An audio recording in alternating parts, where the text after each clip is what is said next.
All right, welcome back to another interesting episode of Trace and Tell with Ade and Joe. We've been away for, I don't know, a few weeks now.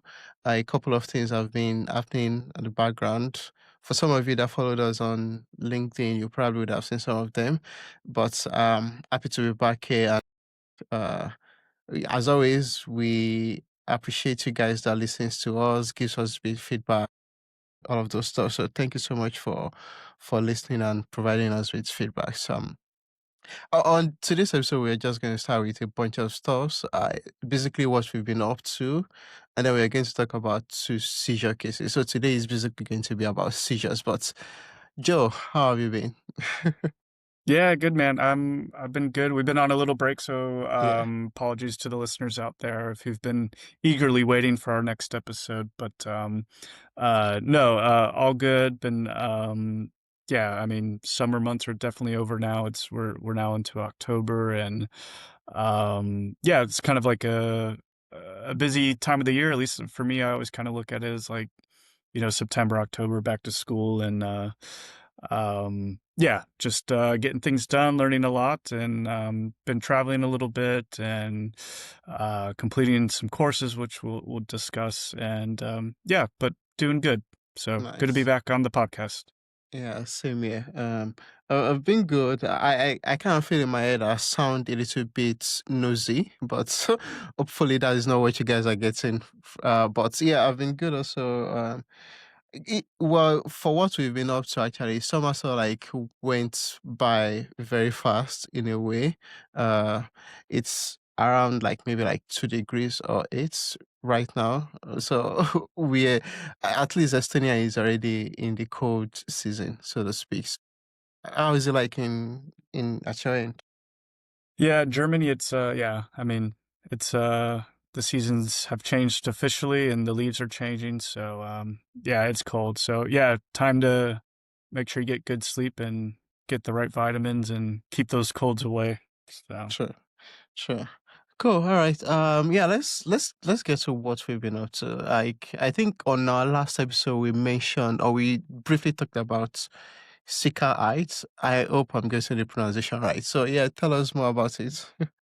yeah, it depends what language you want to do because it's a play on words from the German word Sicherheit, and sometimes I call it Sicherheit just in English. But yeah, so my independent investigation business is a little over 2 months old now, and going through all the fun growing pains of starting a business. And honestly, yeah, I mean fun, not in a light way. Like literally, that's been pretty fun. Getting the website going, making the contacts, having intro calls, and building relationships, and also learning at the same time since I'm making a relatively new to the industry, made a career change not so long ago. But yeah, I mean, I've shared my story on this podcast. I think on the first episode, if you're curious about that. But yeah, working on some interesting cases. I've done some more things probably associated with more retail type of folks and kind of the more on-chain crowd rather than maybe big enterprise type of investigations. But as an example, one in like insider trading and looking at like different type of rug pulls and Nice. how the team established their like token distribution and whether or not this was compliant or legal, these sort of things. So that's been interesting. It's taken me into like a few domains I'm not yeah, just learning about, like kind of learning on the job a bit. I think that's the nature of this business because new things every day. And um yeah, even if you do learn something, maybe you don't trace or work in that technology for months, and then you have to like come back to it and relearn it. So you're always kind of I'm definitely seeing how you need to just be in a constant learning and education mode, and which is cool. That's what kind of makes it interesting and fun.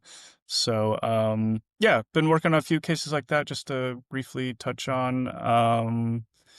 And I guess I could explain it. Yeah, like last week did a little went on a little field trip, and Went over to the Netherlands and visited Rick Harmson, and data expert. Rick was also on our um, educational blockchain program, gave a course, one session there, which we'll touch on actually too. But cool to meet some people that I've been networking with on LinkedIn and building relationships there.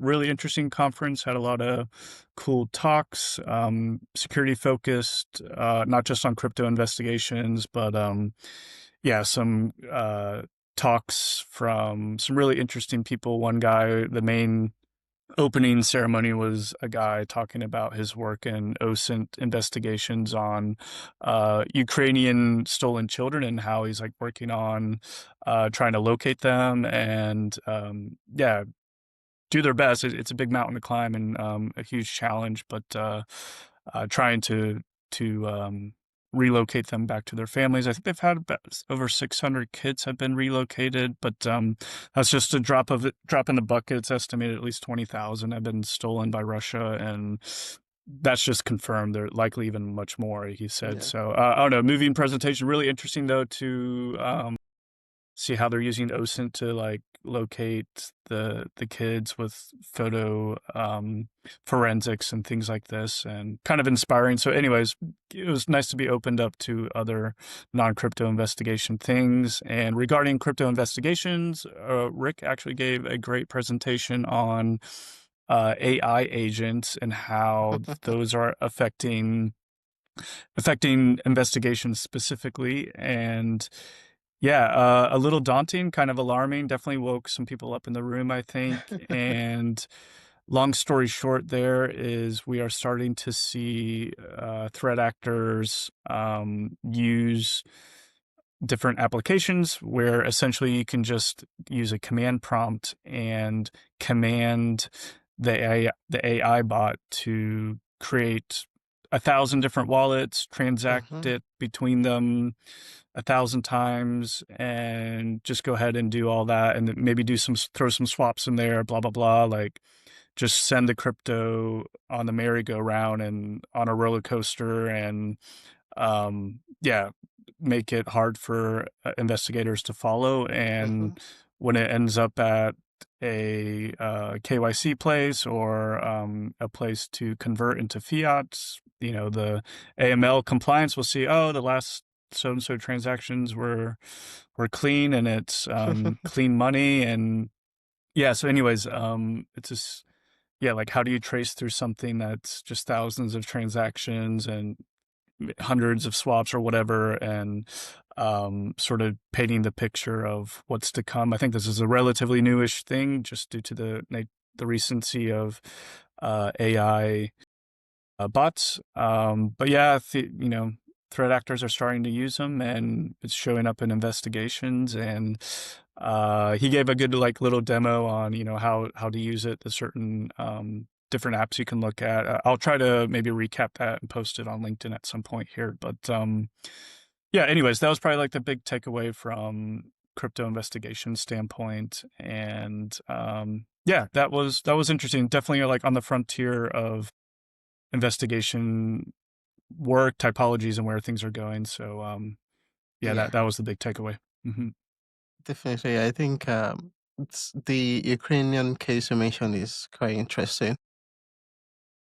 I wasn't there, but yeah, I can imagine how that is going to look like when someone mentioned 20,000 children for whatever reason has been taken away from their families. So, yeah, I'm not gonna like uh talk about that too much because like yeah, it can really get a little bit depressing to say the least. Yeah. I mean, the guy was pretty inspiring. His name is Joseph Jones, I believe. Connect with him on LinkedIn, but he's doing a lot of, you can tell the guy's just dedicating his life to doing Mm, this, and like sleepless nights, and he doesn't really have a lot of resources, to be honest. So probably not what you would imagine, but if that interests anyone and wants to get involved with that, Joseph Jones is his name. And yeah, you can find him on LinkedIn. So yeah, nonetheless, like inspiring to see uh, what he's doing, and yeah, people coming together to solve an important problem. So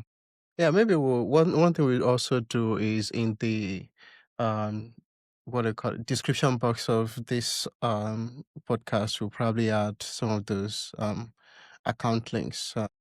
Joseph and other stuff we'll probably talk about. We'll add them in the description box, so it's gonna be easy for people to figure it out. Yeah, cool. I think from my end, I don't know what have I been up to. Not really much. But I think the only thing which I can talk about is the fact that we've concluded the 8 weeks, 9 weeks thereabouts of our crypto investigations cohorts. One, which we saw, I talked about a bunch of other stores, and yeah, Rick also was part of the training too. I think he actually did the last class, if I can remember.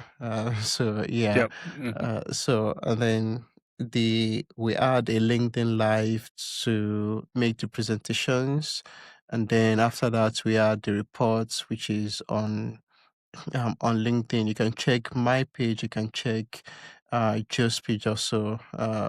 It's a very good one because I think I actually went back to the report again to sort of like read it again, like, okay, this is actually really nice because like I was thinking of it again in terms of like how next court is going to look like. On next court, a bunch of people have actually reached out to me, but just if you are listening to this podcast, it is not yet determined yet, but there's going to be an escort. Right now, I'm just taking the break. But yeah, what do you have to say about the training, Joe? Yeah, Ade, you did a great job of Nah. putting it together, and I think all credit needs to go towards you, man. And Nah.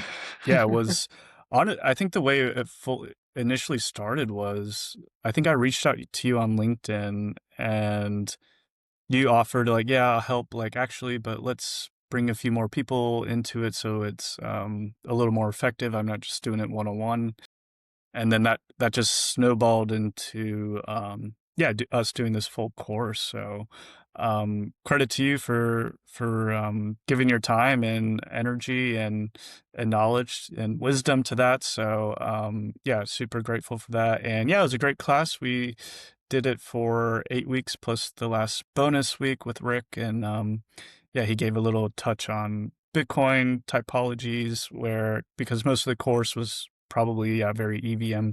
focused, which makes sense. That's where a lot of cases are these days. But yeah, cover different protocols, different types of bridging, different attribution techniques, OPSEC, yeah, a few other things in there.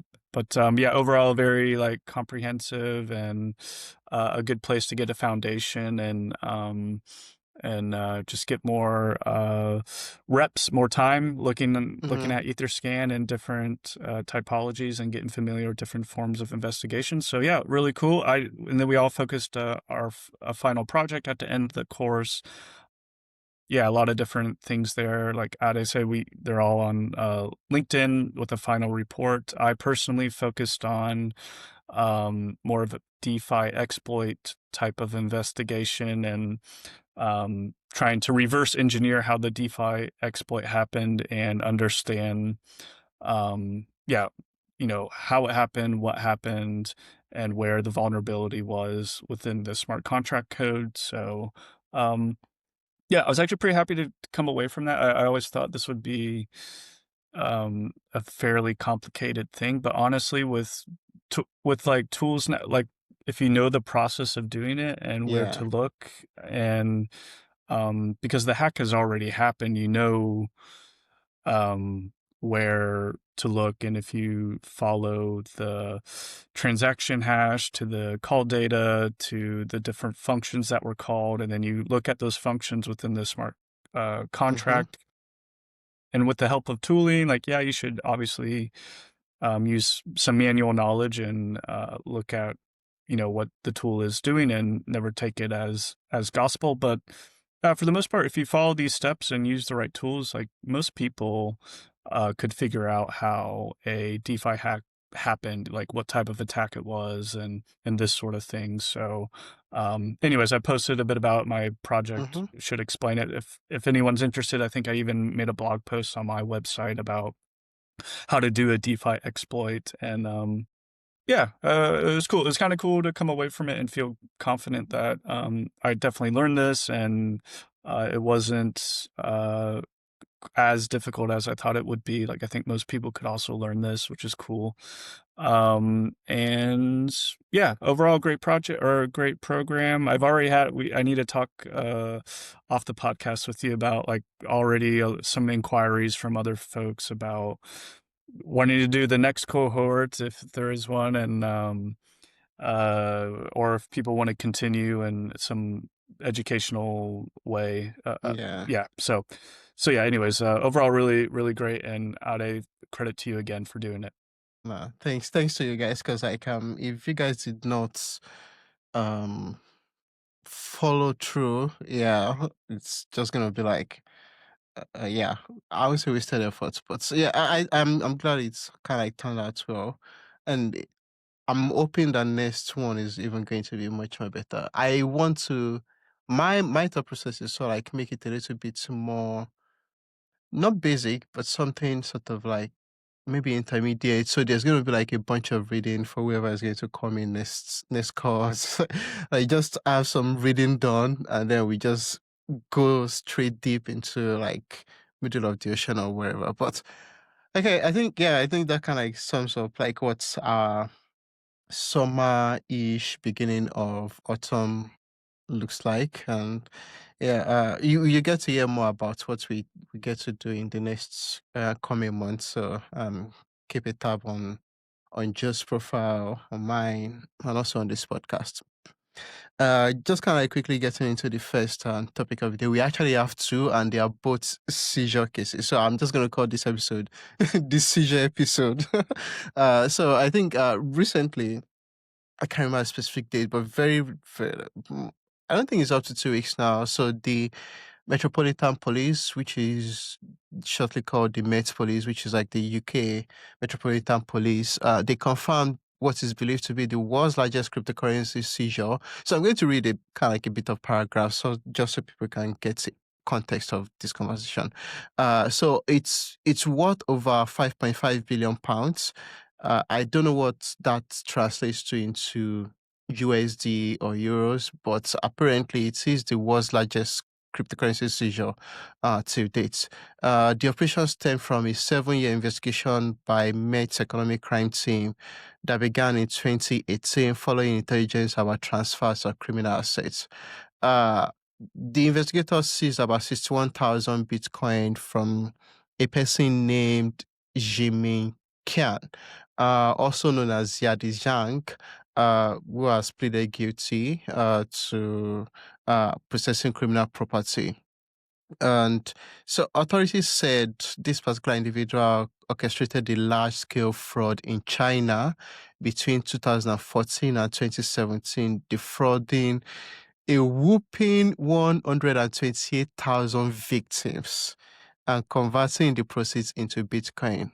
They fled China, the first document, moved over to UK, attempted to launder the funds by buying properties, and then apparently an associate of theirs also was arrested.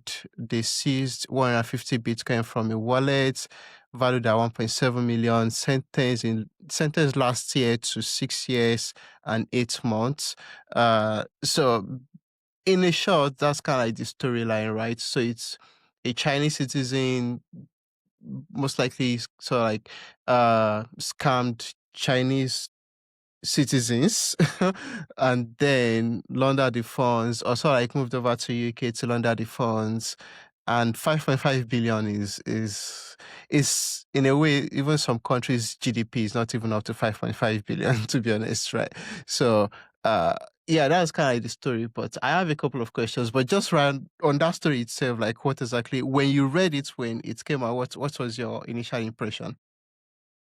Yeah, I mean, initial impression, you see the mugshot of the woman on like all the articles, which is a little interesting. Or if I don't know, I was like, oh, okay, this the face behind the theft, because so often we work and never really know what the face is Mm, of the threat actor. So that was interesting to see, like real, initial reaction. And maybe not what you would expect of like a threat Yeah. actor. I don't know.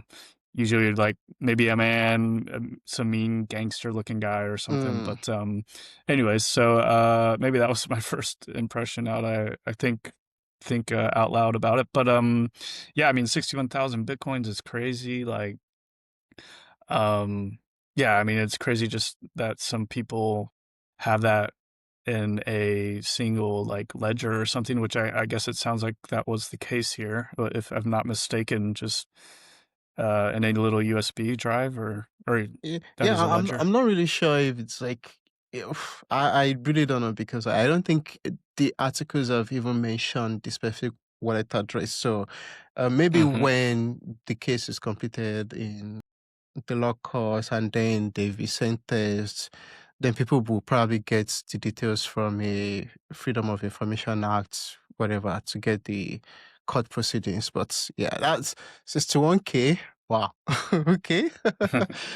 Yeah, crazy. Crazy, crazy. So, yeah, and then the next like idea, I mean, for also great to have a seizure case. There's a lot of think investigators feel they're really, really behind and on the back foot when it comes Mm, to crypto theft, and the thieves and the threat actors are doing well for themselves. But it's good to see a little justice here and someone caught. And yeah, the next step is like what to do with all this money, because that is a lot of money. And yeah. yeah, that'll be interesting. I think like the right thing to do is help the victims and get them paid. But then you have this cross jurisdiction issue. It's China. China is a very particular jurisdiction, and Yeah. um, maybe not quite aligned with at least us here in other parts of the world. So it'll be interesting to see how that works out and what is done with that. Hopefully, it's an opportunity for positive action, whether it is to help the victims, fund investigators and people who are fighting crime and scams, and yeah. So all in all, Yeah. like good news. So that's good to hear. Yeah, definitely. Yeah. On the last parts you touched on the um yeah, returning of the funds to the victims. I think that's I'm not the legal guy here, but like I don't think there's sort of like an MLAT between China and UK. There might be some, but in terms of like being able to actually get the funds over back to the victims, and also there is also the very tricky side of are they going to get the token unit or they're going to get the USD value? Because that is one issue with FTX, right? When now there's a seizure on FTX funds and then they're getting the funds back to the victims rather than them getting the token units itself, they're actually getting a USD value, which at the point right now, I think I was reading somewhere that like someone who lost like a Ripple that currently was like maybe like $1,000, they're going to be getting $10 because they're getting giving them back the value in USD as at the time of seizure. So which really does not make sense. But yeah, hopefully we'll sort of touch more on this and see where it goes. But I think the second question or the second point on this, which I want us to kind of like touched on, is the fact that since 1,000 Bitcoin is it's not small. Obviously, it's even one Bitcoin is very very obvious on blockchain, right? So, and that is going to be 61K Bitcoin potentially in more or in one or more wallet addresses that haven't been attributed in the past, right? Now, which means tools are going to now attribute it once they get the data, and then it's going to lead to a lot of rescoring, I assume, in terms of like certain entities that probably have never been identified or the ones that like have been identified but are having like low risk at least from their bitcoin exposure, so those things are going to come up, right? So what's your take on, I think generally, like if we are to look at, and I think this also falls back into our last conversation where we had our first guest around how do we categorize the category of blockchain that is illicit or not, and then we say, oh yeah, 2% of the blockchain is illicit, but like that is just the sort of like illicit activity we are aware of. Like 61K just popped out of nowhere right now, and then that changes the value automatically. So yeah, what's your take? Yeah, I mean, as far as attributing it to the threat actor, I don't know. I mean, that's a good question because yeah, I don't if maybe they put it through another entity or another VASP of some sort that is considered compliant and clean, and then they distribute from there. That would just be an idea, but yeah, I guess that's if it's now been seized by the proper authorities and in their hands, you can consider it no longer dirty money, Illicit. hopefully, Yeah. and they can distribute it the way in which they want. But yeah, how that's attributed, I don't know. I guess like the analytic teams will have to um, categorize. See, that actually brings up the question of like what seized assets are considered in like in tracing Yeah. tools. So So I think the way they are categorized, right? Like I think even for places like I don't know if accounts have some form of like risk category at the back end, but generally like the way like you could check accounts and then you see US seized funds, whatever, and then it has like a specific amount in it. But I think that specific wallet address that receives the funds or what the specific government address that receives the stolen or the seized funds basically is not categorized as part of the illicit activity. So in a way, it's going to be an entity on its own, and then that entity would have a risk score generally going to be low because it's identified as Uh-huh. a government. But prior to that, the flow that led to that particular seized fund would most likely be categorized as an entity or an illicit entity, right? So that's and one thing also on this case is the fact that from what I read, it's like mm, it feels like majority of the activity, the illicit activity itself, the scam was in yuan and then converted to Bitcoin. So there's a lot of cash to crypto um layers involved, right? So, Uh, what entities or what are the entities that were used to convert that yuan to crypto? Nobody knows right now. Maybe Chinese government knows. And how do that data get to blockchain analytics solution? It's going to be an interesting one. And I think we'll see. We'll definitely see what will be done. But yeah, let me hear your thoughts. yeah, no, I mean, if I wasn't aware that cash was involved as well, so yeah, I mean, getting the money back to victims then will be very difficult and tricky. Yeah, So, um, yeah, who know? If I was a victim, I wouldn't feel too optimistic about that, but maybe the Chinese government has the ability to do it. So let's see. yeah. Yeah. We'll see, we'll see. And yeah, I think just to quickly touch on our second topic, which is also a seizure. I think maybe before we go into the conversation around the second topic of the seizure, I think we should have also explained what seizure is because seizure it's in the legal process also like process yeah, it's a process from when a victim, not a victim, when a victim is scammed or whatever happens to the victim, and then the funds are seized, and then when they are within the coffers of law enforcement, maybe they have the private keys and the likes, they generally cannot lay claim on that funds until a body that can do that, usually who is going to be like a law court or yeah, a judiciary system, can now say, okay, now the government is seizing these funds, and then that is like the seizure process, right? Where now what the law enforcement has confiscated will now be moved over to the government and then considered as a government property. Now the government cannot decide to possibly exchange that property to, in this case, Bitcoin to maybe like their local currency and then figure out a way to disburse it back to the victims.